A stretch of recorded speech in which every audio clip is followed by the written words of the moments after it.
number of slides. We probably have maybe about 6 or so to cover this topic, and then about certified food protection managers. So yeah, very sorry. I don't know what happened with the presentation. It has a picture.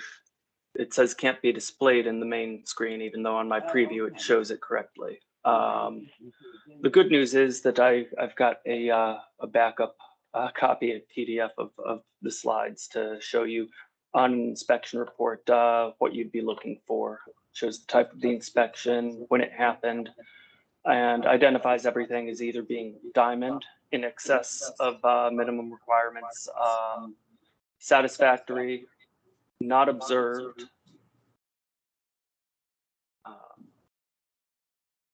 which would indicate that, Amanda, I'm getting an echo of myself. Are you muted? I am muted, but somebody else isn't, so I muted them for you. Okay. You should be good now.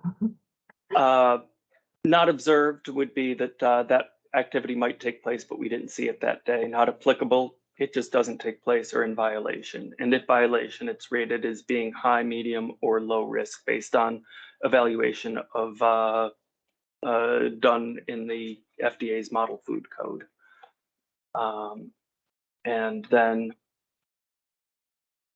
in more detail, you can kind of see on following pages of the report, descriptions of what was observed, if something was done during the inspection to alleviate the concern, and what the standard is that you have to meet in order to be safe on an ongoing basis.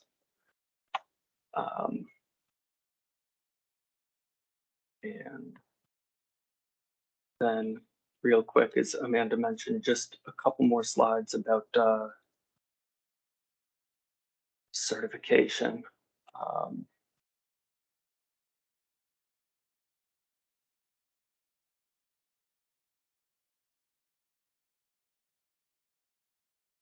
Certified food protection managers are actually by state law not required for nonprofit entities, but not being certified doesn't exempt you from following all of the food safety rules. So we highly recommend having at least one person present at all times you're handling, storing, serving food who does have certified food protection manager for in particular feeding programs.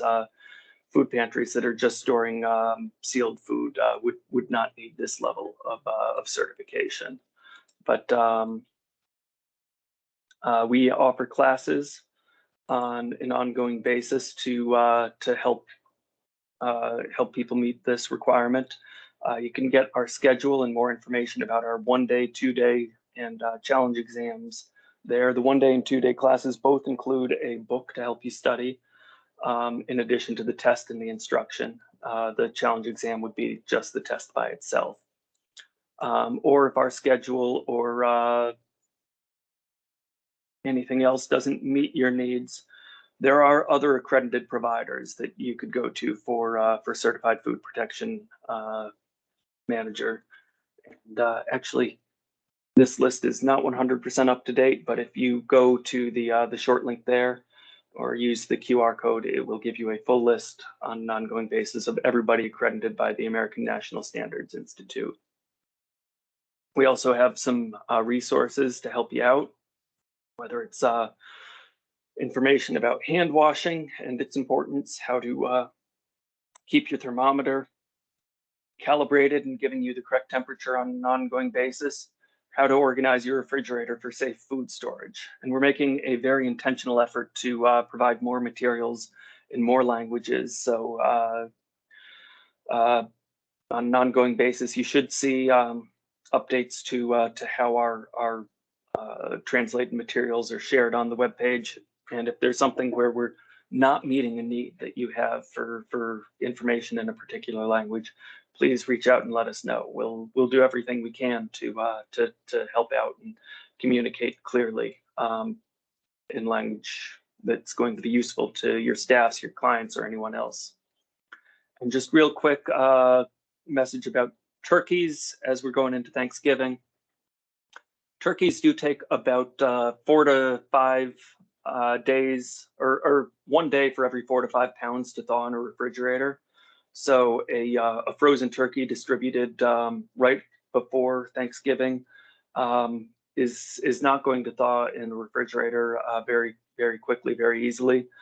It can be done under running water. It can be done in water that's changed every half hour, but it does take about a half hour per pound, and you do have to change water every 30 minutes. So a 15-pound turkey would take about 7.5 hours and 15 changes of water to safely thaw.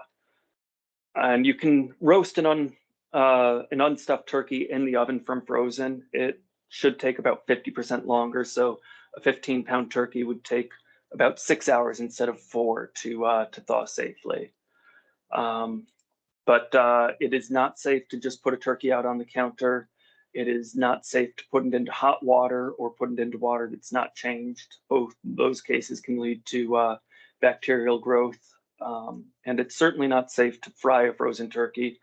That can lead to huge splatters of oil, fires, and explosions. So none of those should be done. And we have some information about handling turkey safely. You can get to it through this short link, this QR code, or we do have a link that we can drop into the chat or share out with you afterwards. And here's our general contact information again, 412-578-8044, or foodsafety@AlleghenyCounty.us. Thank you for bearing with me through the technical challenges, and I'm glad to take any questions that you might have.